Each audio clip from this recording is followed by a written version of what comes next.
Si Claire ay nagja-jogging mag-isa, habang siya'y tumatakbo naalala niya ang asawa na si Garrett. Gusto na nito umuwi sa kanila, pinalayas niya ito sa bahay dahil nagkasala sa kanya. Ang anak nilang si Kevin ay naapektuhan nang nalaman niya na hindi na uuwi ang ama sa kanila. Si Claire at Vicky ay nag-uusap, nang malaman ni Vicky na makipagkita si Garrett kay Claire, nag-react ito. Sinabi ni Claire sa kanya na birthday naman ng anak nilang dalawa, kung kaya pumayag siya na pumunta sa kanilang bahay. Napansin ni Claire na si Vicky ay di niya nagugustuhan si Garrett. Natuloy si Garrett sa pagpunta sa kanyang mag-ina upang makipag-celebrate sa birthday ng anak na si Kevin. Binigyan niya ng surprise gift ang anak ng isang set ng computer games.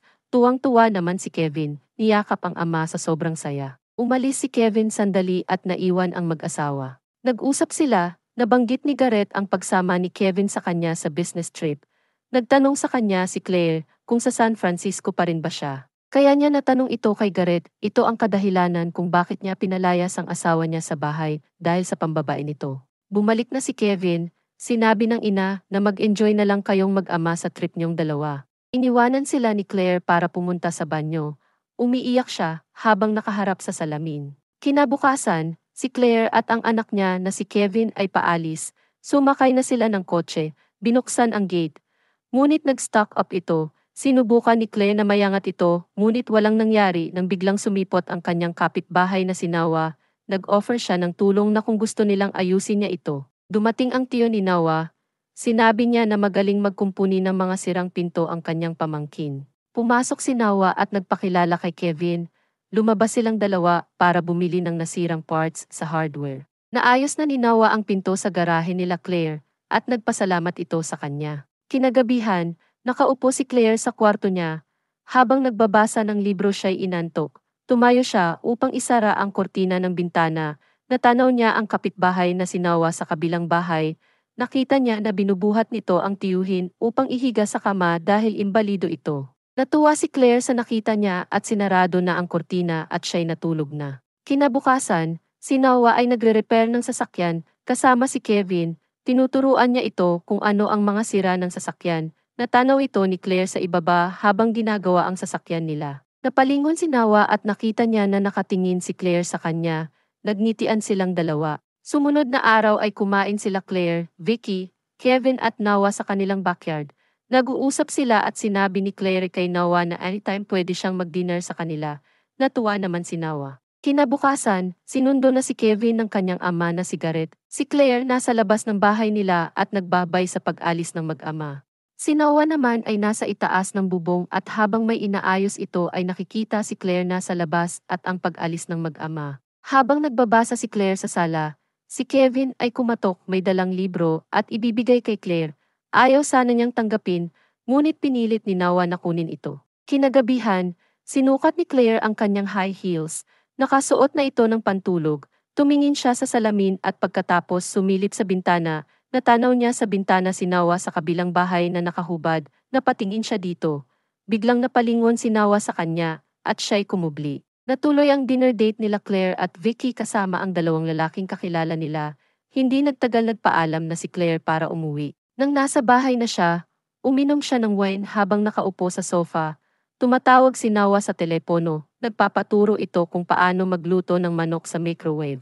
Sinabi ni Noah kung pwede si Claire pumunta sa kanilang bahay para turuan siya. Pumunta na si Claire sa kanila ni Noah para maturuan ito. Paalis na si Claire para kunin ang winter jacket niya. Sumunod naman si Noah sa likuran niya at sinabi sa kanya na, ang sexy mo, at bigla siyang hinalikan at ang sabi niya, mali ito, pero hindi niya makontrol ang kanyang sarili at sila'y nagsiping. Kinaumagahan, nang magising si Claire dinalhan siya ni Noah ng almusal, ngunit nagmadali itong umalis, dahil hindi tama ang ginawa nila. Pinigilan siya ni Noah at nang hindi siya mapigilan, sinuntok niya ang pader at siya'y nasugatan. Ginamot ni Claire ang kanyang sugat. Pinaliwanag sa kanya na mali ang ginawa nila. Pagkatapos, umalis na si Claire. Dumating na ang mag-ama galing sa trip, bumaba na sila sa sakyan at sinabi ni Kevin kung pwedeng mag-dinner ang ama niya sa kanila. Nasa hapagkainan na sila at nag-uusap. Pumunta si Claire sa kusina upang kumuha ng coffee. Dumating si Nawa at ipinakilala siya ni Kevin sa ama. Nang lumabas galing kusina si Claire, nagulat ito nang makita si Nawa. Umalis na rin sila Kevin at Nawa. Habang sila ay nagtatapon ng basura, Tinanong ni Claire ang asawang si Garrett kung bakit andito pa siya. Gusto ni Claire na mag-move on na. Ngunit gusto ni Garrett bumalik kay Claire. Napaniwala ni Garrett ang asawang si Claire at pumasok na sila sa bahay na nakaakbay si Garrett sa kanya. Sa eskwelahan, nagtuturo si Claire at isa si Kevin sa mga estudyante niya. Pauwi na si Claire sakay sa kanyang kotse. Nakita niya si Nawa na sinusundan siya. Galit na tinawagan niya ito. Sinabi niyang tumigil na sa kasusunod sa kanya. Sinagot naman siya ni Nawa na hindi siya sinusundan. Lumabas si Kevin at Nawa, tinuruan siya ni Nawa kung paano gumamit ng baril. Pinakita ni Nawa kung gaano siya kagaling bumaril, tinamaan lahat ang mga oranges na target.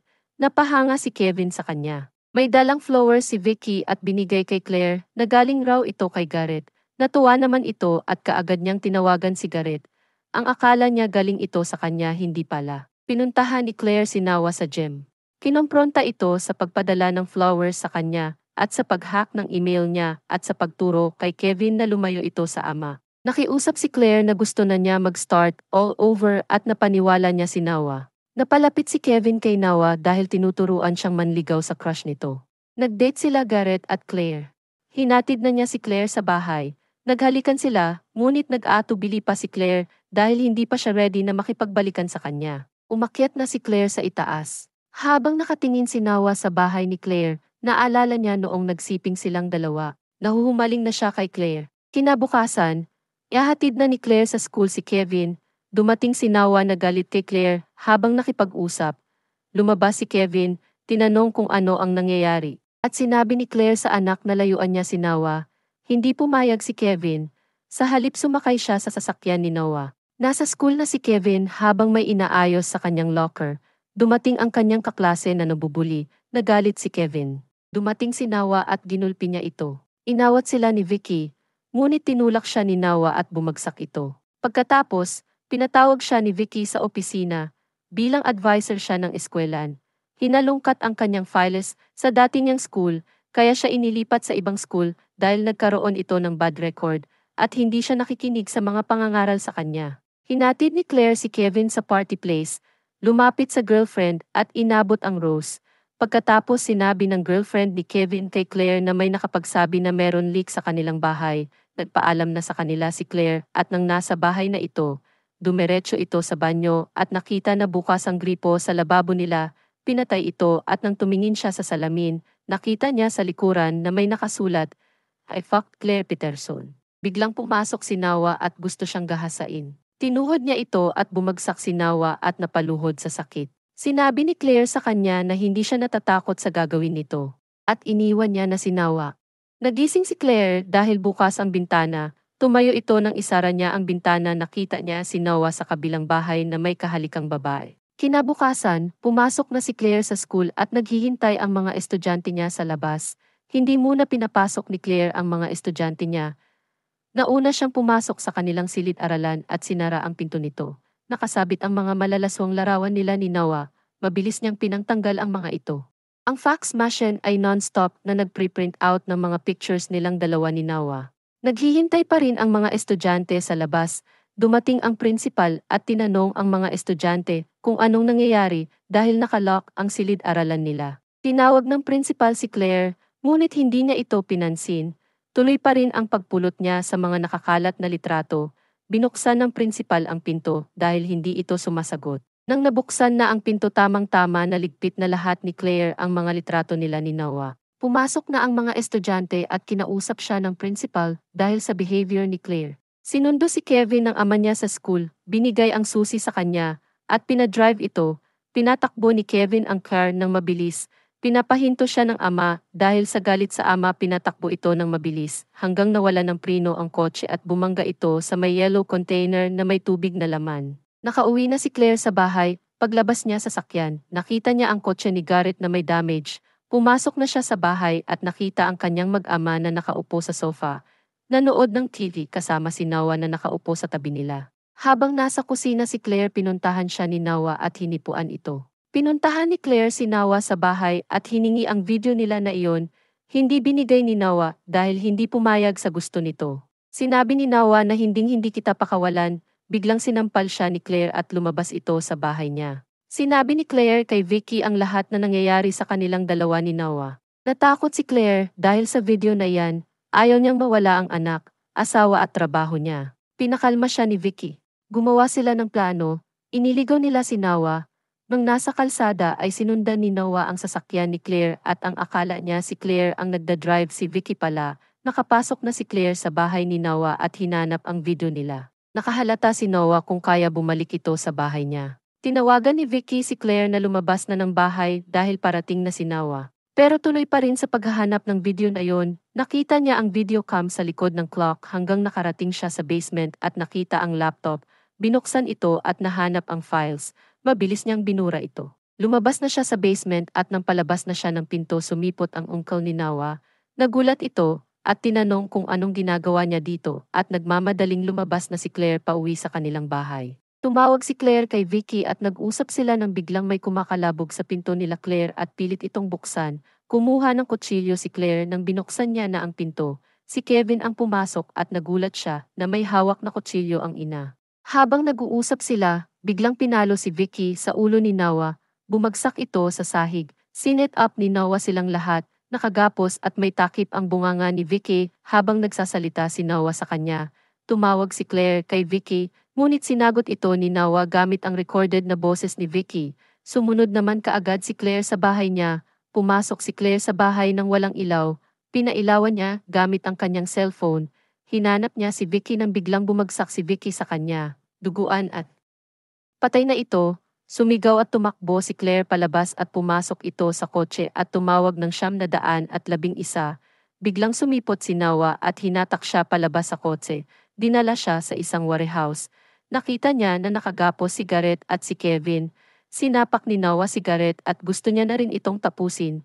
Ngunit pinigilan siya ni Claire at sinabi na gusto na niyang sumama sa kanya at biglang hinampas ni Claire ng bakal sa mukha si Noah at bumagsak ito. Tumakbo si Claire sa anak niya upang tanggalan ng tali. Ngunit nakatayo si Noah at hinatak sa buhok si Claire at kinalagkad. Sa galit ni Noah kumuha siya ng gas at binuho sa paligid. Pinipigilan siya ni Claire, ngunit wala na siyang nagawa dahil nasindihan na ni Noah ang gas.